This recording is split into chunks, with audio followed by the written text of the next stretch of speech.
When I found an ATM receipt in my wallet with my name on it but not my account number, I thought it was some kind of mistake. But then I read the message printed at the bottom. It said, "Check your account. Take the money. Disappear before sunrise. They'll come for you if you stay." At first I laughed. I thought it was a joke. But when I opened my banking app and saw the number $847,000 sitting in my account, my laughter stopped. My chest tightened, and my hands started shaking. That money wasn't mine. I didn't know whose it was or how it got there. But that night, when I checked the security footage from the ATM, what I saw made me wish I had left when I still had the chance. Hi everyone, my name's Tessa, and this is the story of how one strange receipt nearly cost me my life. Before we start, make sure to subscribe to my channel for more real-life mystery stories and comment where you're watching from. Let's begin. My name is Tessa Monroe. I'm 28, and I work as a freelance journalist in Seattle. I spend most days chasing local stories that barely make enough to cover rent. It's not glamorous, but I've always loved uncovering hidden truths. I guess you could say I've always been a little too curious for my own good. It was a gray Saturday afternoon in early October. I had just finished an interview for a small story about a missing dog. My car was running low on gas, so I stopped by an ATM downtown to grab the last $40 in my account. I remember standing there, exhausted, half asleep, waiting for the machine to spit out the cash.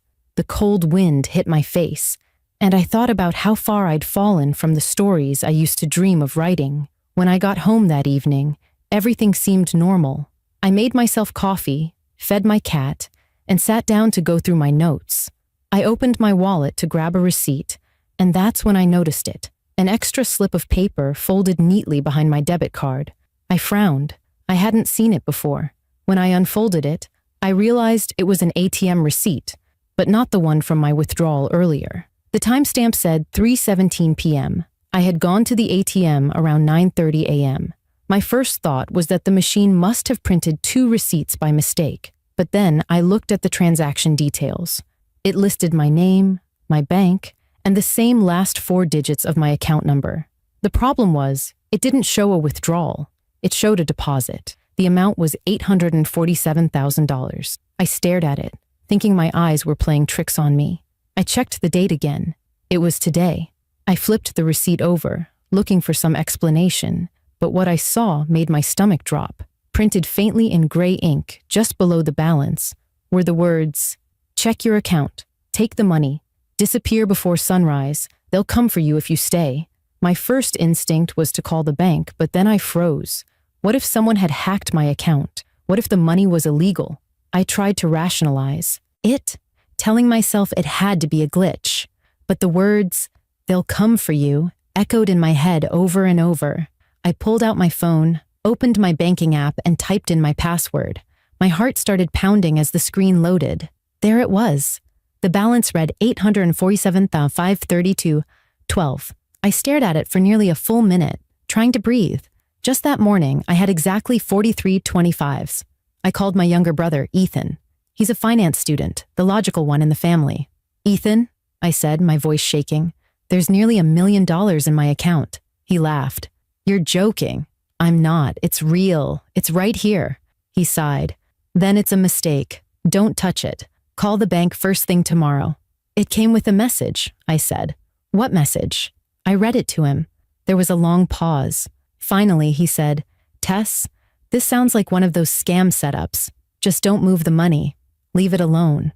I agreed, but deep down, I knew I wouldn't sleep that night. Later, I checked my wallet again. I flipped the receipt over and over, searching for any sign it was fake. The paper was warm from my hands, creased from being folded, but it felt real. The ink looked like it came from a genuine ATM. Then I noticed something else. Tiny numbers at the top of the receipt, a machine ID code. It matched the same ATM I had used earlier that morning. That meant whoever printed it had used the same machine, just hours after me. I couldn't stop thinking about it. Why would someone use my name and my account?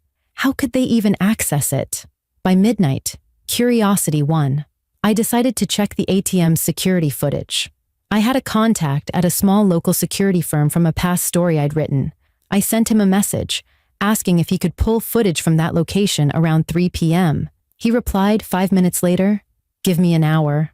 While I waited, I kept staring at my phone screen, watching the balance on my account stay frozen at $847,532. I told myself I'd move the money in the morning, after confirming it wasn't some weird system glitch.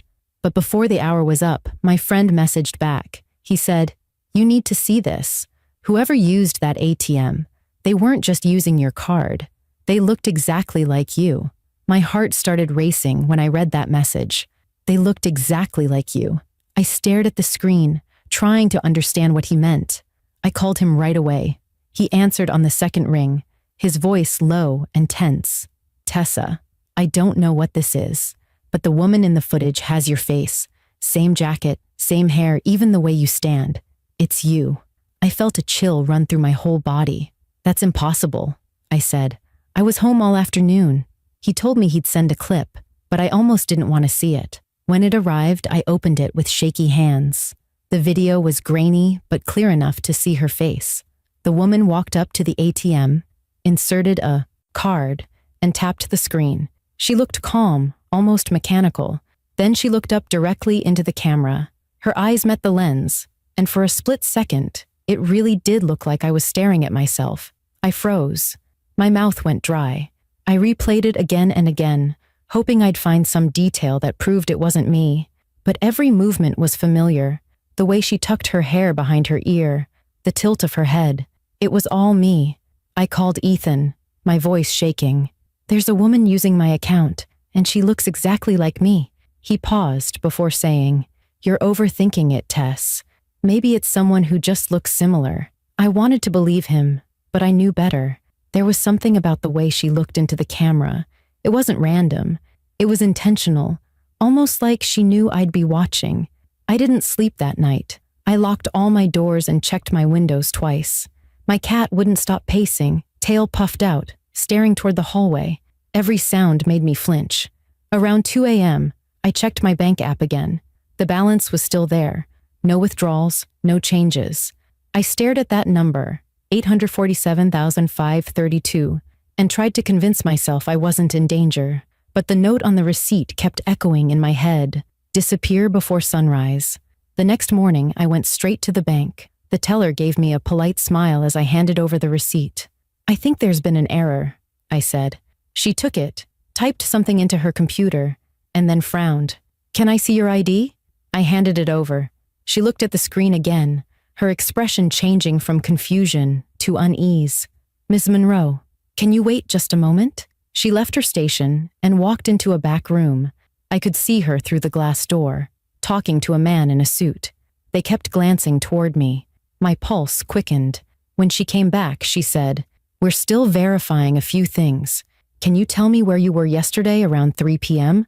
My stomach dropped. "At home," I said quietly. "Why?" The woman didn't answer. Instead, she said, "A deposit that large is under investigation. You'll need to speak with our fraud department." Before I could respond, my phone buzzed with a new text from an unknown number.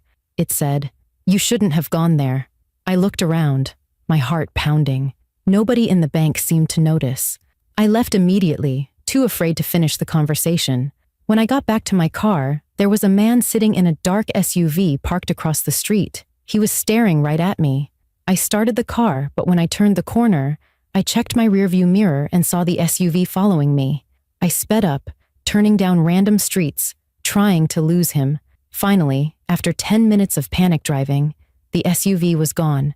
My hands trembled as I pulled over to catch my breath. I had no idea what was happening or who was behind it. I drove straight to Ethan's apartment.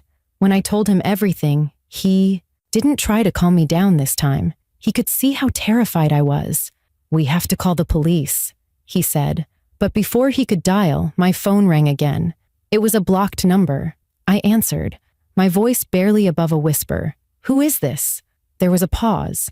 Then a distorted voice said, "You weren't supposed to check the footage." My body went cold. "Who are you?" I demanded. The line went dead. Ethan grabbed the phone from me. "This isn't normal, Tess. This isn't just identity theft. Someone's targeting you." I nodded, too scared to speak. We went to the nearest police station and met Detective Jordan Hale. He listened carefully as I explained everything: the money, the note, the woman on the camera, and the messages. He didn't laugh or doubt me. Instead, he leaned forward and asked, "Do you still have the receipt?" I handed it to him. He examined it under the light. "This isn't a normal ATM slip," he said.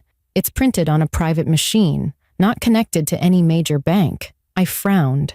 "Then how did it get linked to my account?" He looked at me, concern in his eyes. "That's what worries me. Someone's using you as a front.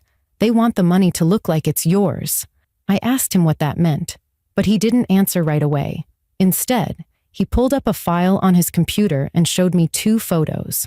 "You're not the first person this has happened to," he said. 2 other people in the state had the same deposit amount, the same message, and both of them vanished within 48 hours. My chest tightened. "Vanished?" I repeated. He nodded slowly. "No trace, no withdrawal, just gone." Ethan leaned forward. "Then what should we do?" Jordan looked at me. "If this is connected to the same people, they'll come looking for you soon. You need to leave tonight." I felt my world spin.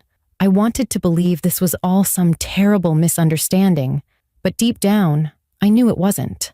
The note had warned me to disappear before sunrise, and suddenly, I understood why. I left the police station that night feeling like my whole world had flipped upside down. The cold air hit my face as I stepped outside, but it didn't wake me from the nightmare I was living. I kept replaying Detective Hale's words in my head.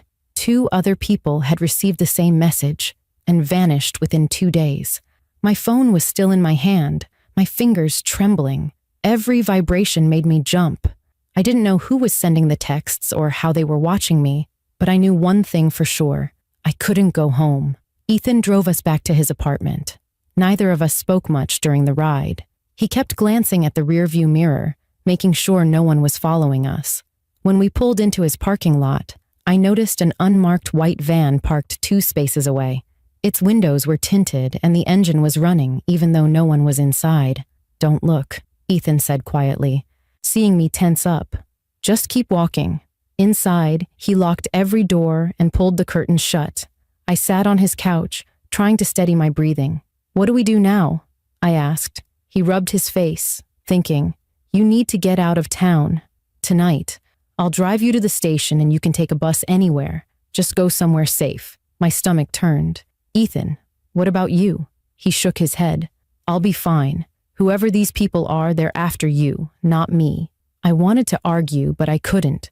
I knew he was right. Whoever was behind this wanted the person whose account held that money. Me.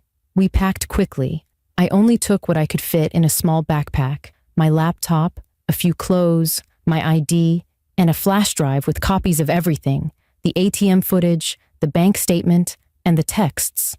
Ethan filled my gas tank and handed me a prepaid phone. "Use this instead of your regular one," he said. "If you get any messages, don't answer them." Before leaving, I called Detective Hale one last time. "I'm leaving the city," I said. "You were right. They're watching me." He hesitated. "Good, but don't tell me where you're going. If this is connected to something bigger, even my system might be compromised. Just stay hidden." His voice dropped lower. "And Tessa, if you see her again, the woman from the footage, don't approach her." "Why?" I asked. He paused before saying, "Because I'm not sure she's someone you can reason with." That sentence replayed in my mind over and over as I drove through the empty streets. It was nearly midnight. The city lights faded in my rearview mirror, replaced by the dark stretch of highway leading out of town. The further I went, the heavier the air felt. At around 1 a.m., I stopped at a rest area to catch my breath. The parking lot was empty except for one other car parked several spaces away. I sat in the driver's seat, gripping the steering wheel. I couldn't shake the feeling that someone was watching me. I turned on my phone to check my messages, just for a second. There was a new one waiting. It read, "You can't run from yourself." I dropped the phone, my pulse racing. I looked up and froze. Across the lot, a figure stood under a flickering streetlight. A woman. She wore the same black coat from the ATM footage. Even from a distance, I could see her face. It was mine. I turned the key and slammed my foot on the gas. Gravel shot out from under the tires as I sped out of the lot, heart pounding so hard I could barely see. I didn't look back until I was miles away, but when I finally did, I saw headlights far in the distance following me. Panicking, I pulled off the highway and took a side road through a small wooded area. My phone buzzed again, lighting up the dark car. Another message appeared. You shouldn't have looked at the footage. Now you're part of it. I wanted to throw the phone out the window, but I needed it. I needed to know what was happening. I parked by an abandoned gas station and tried to think. That's when I remembered the flash drive in my bag. I plugged it into my laptop and opened the video of the ATM footage again. I zoomed in, frame by frame, on the reflection of the glass door behind the woman. At first, I thought it was nothing, just her shadow. But then I saw another figure standing behind her, blurred but clearly there. A man in a dark jacket. He wasn't moving, just watching. And in the reflection of the glass, his face was distorted but recognizable. It was the same man who had been sitting in the SUV outside the bank earlier that day. A cold realization hit me. Whoever was behind this wasn't just copying my identity. They were recreating my entire life. Someone was pretending to be me, planting evidence, tracking every move I made. Maybe they were even trying to replace me. I started the car again, driving aimlessly down the back roads until I saw a sign for a small motel. It was almost 3 a.m. I checked in under a fake name using cash and went straight to my room. I locked the door, pulled the blinds shut, and sat in the dark. For a while, I just listened to the quiet hum of the air conditioner. I told myself I'd leave again before sunrise, just like the note said. But deep down, I knew I needed answers before I could truly run. I opened my laptop and started writing everything down, every detail of what had happened from the moment I found that receipt. If I disappeared like the others, someone had to know the truth. That's when I saw something new appear on my screen. A message box popped up. Someone had accessed my document remotely, and then words started typing themselves. "Stop running, Tessa. You're writing this from the wrong account." My blood ran cold. I slammed the laptop shut and sat frozen in the dark. The realization hit me like ice. I wasn't just being watched. Whoever they were already inside my life. I sat frozen in the motel room, my laptop still glowing on the table. My reflection stared back at me from the dark screen, pale and wide-eyed, as if even my own face didn't recognize me anymore. The words that had just appeared on the screen kept flashing through my mind. "Stop running, Tessa. You're writing this from the wrong account." My hands trembled. I didn't type those words. Someone else was in control, inside my files, my devices, maybe even my identity. I shut off the laptop and yanked out the flash drive, my pulse pounding so hard it made my vision blur. I wanted to call Ethan or Detective Hale, but my phone had gone completely dark. It wasn't dead. It had been wiped. I took a deep breath and told myself to stay calm. I couldn't panic now. I decided to use the motel's landline to call Hale's office. When he answered, I barely managed to speak. "Someone's hacking everything. My phone, my computer. They know where I am." He didn't sound surprised. I figured they'd move fast. "Tessa, listen carefully. We traced the original ATM network to an address just outside the city, an abandoned tech warehouse that used to belong to a company called Valen Systems. The people who set up these deposits used it as a data transfer hub." He paused, lowering his voice. "If you really want answers, that's where you'll find them. But don't go alone." He was still talking when the line went silent. I could hear faint breathing on the other end, then a soft click. The call had been cut. My body went cold. I knew I should run in the opposite direction, but something stronger than fear pushed me forward. I needed to know why this was happening, why someone was pretending to be me, why they left that money, and what the message meant. By the time I reached the warehouse, it was still dark, with dawn just starting to gray the sky. The building stood half-collapsed, surrounded by cracked pavement and overgrown weeds. My headlights cut across a faded sign that read, "Valen Systems Data Storage." Every instinct screamed at me to turn around, but I couldn't. I parked behind a line of dumpsters and stepped out, flashlight in hand. The air inside smelled like dust and metal. Broken computer screens lay scattered across the floor, cables hanging from the ceiling like spider webs. In the far corner, a single monitor glowed faintly. It shouldn't have been on. There was no power, no generator running, but the screen was alive, flickering like it was waiting for me. My footsteps echoed as I walked toward it. When I got close enough to read the screen, I froze. A video was playing. It was the same ATM footage, the same woman, me, standing in front of the machine. Only this time, the camera didn't cut away when she left. It followed her as she turned, walked down the street, and entered a dark alley. The camera zoomed in, and I saw her open the door to an unmarked building. Then the feed changed.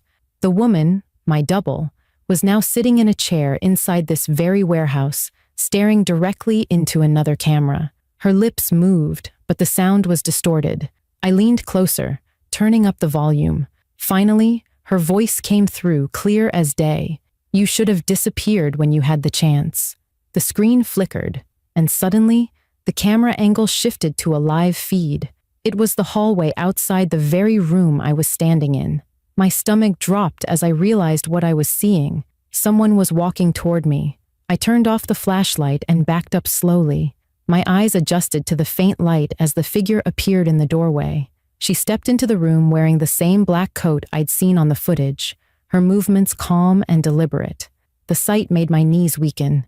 She was me, not just similar, identical.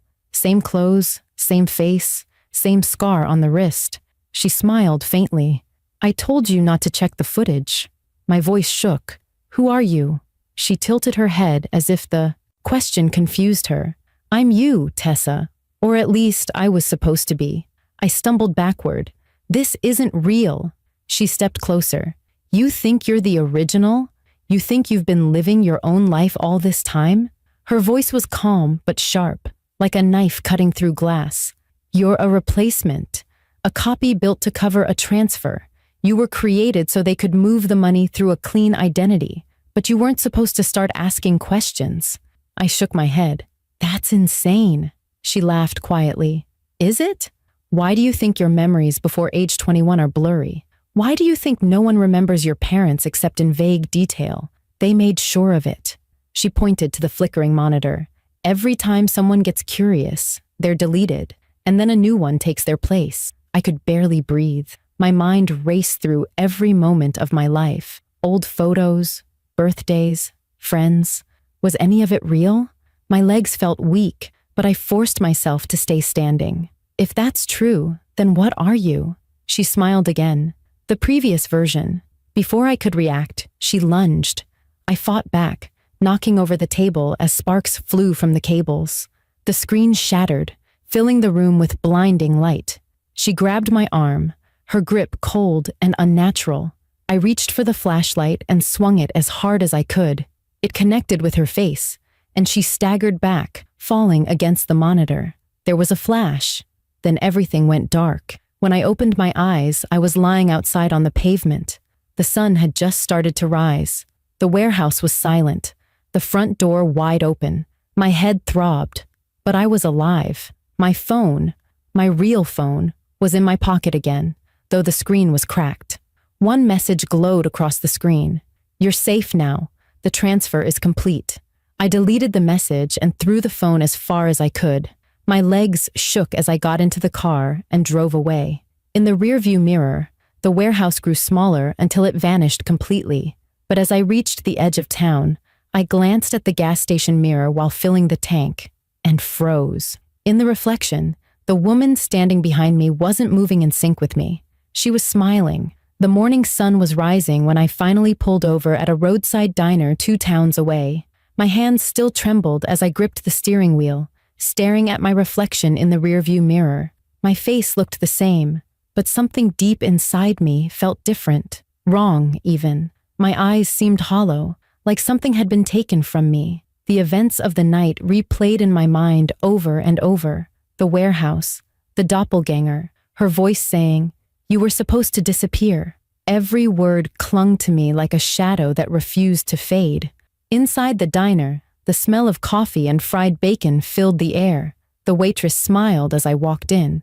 "Rough morning?" she asked kindly. I nodded. weakly and sat by the window. When she brought my coffee, I noticed a small television playing a local news channel in the corner. My heart stopped when I heard my name.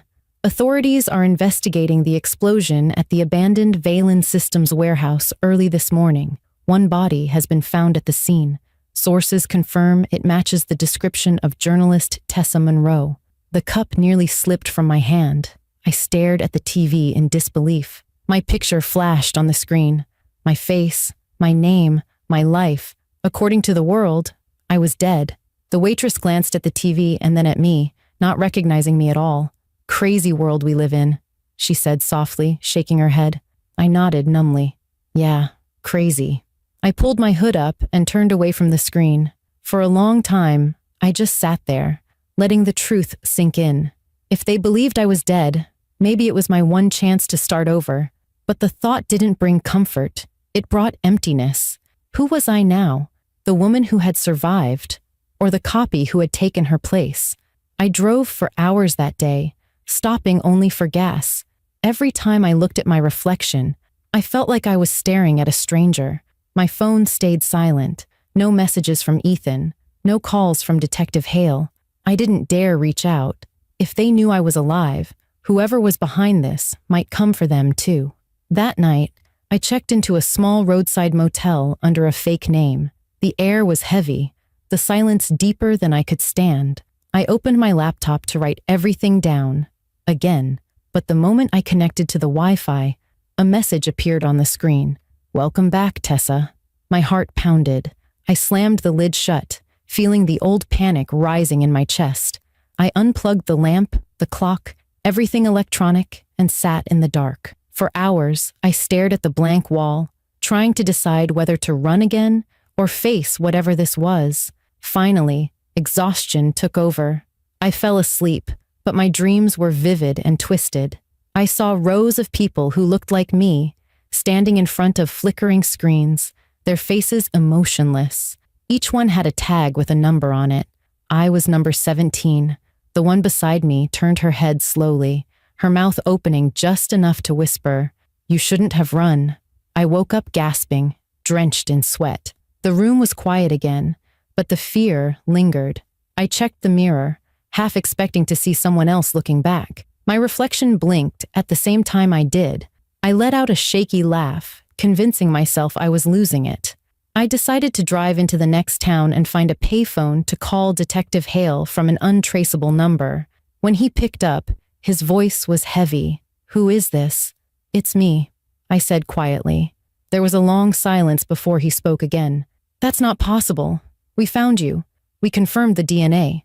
I'm alive," I said firmly. "Someone else died in that warehouse. She looked like me." He sighed. "You need to stop this. Tessa, whoever you are, you're playing a dangerous game." I froze. "What do you mean, whoever I am?" He hesitated. "We ran background checks on you.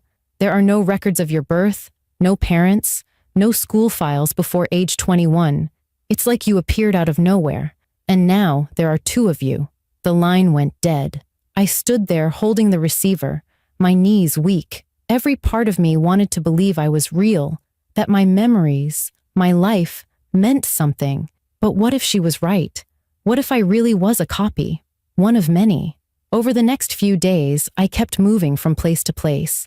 Every time I checked into a new motel, I used a different name.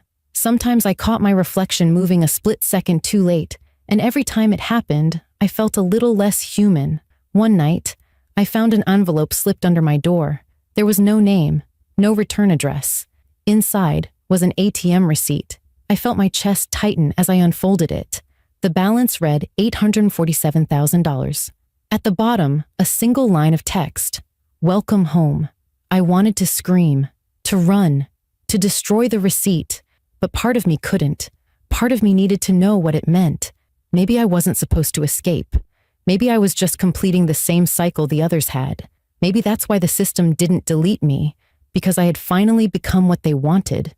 When I looked up again, I caught my reflection in the window. This time, it smiled before I did. That was the moment I understood. I didn't survive the night at the warehouse. The woman who walked out of there wasn't the same one who went in. Whether I was human, A copy or something in between no longer mattered. What mattered was that I was awake now, and that meant they would come again. If you're hearing this, remember my story. Never ignore what feels wrong. Never assume what you see is real. Sometimes the scariest thing isn't losing who you are. It's realizing you might have never existed at all. Before you go, make sure to subscribe to my channel for more twisted real-life mystery stories, and let me know in the comments where you're watching from. Stay curious, stay careful, and whatever you do, never check a receipt that isn't yours.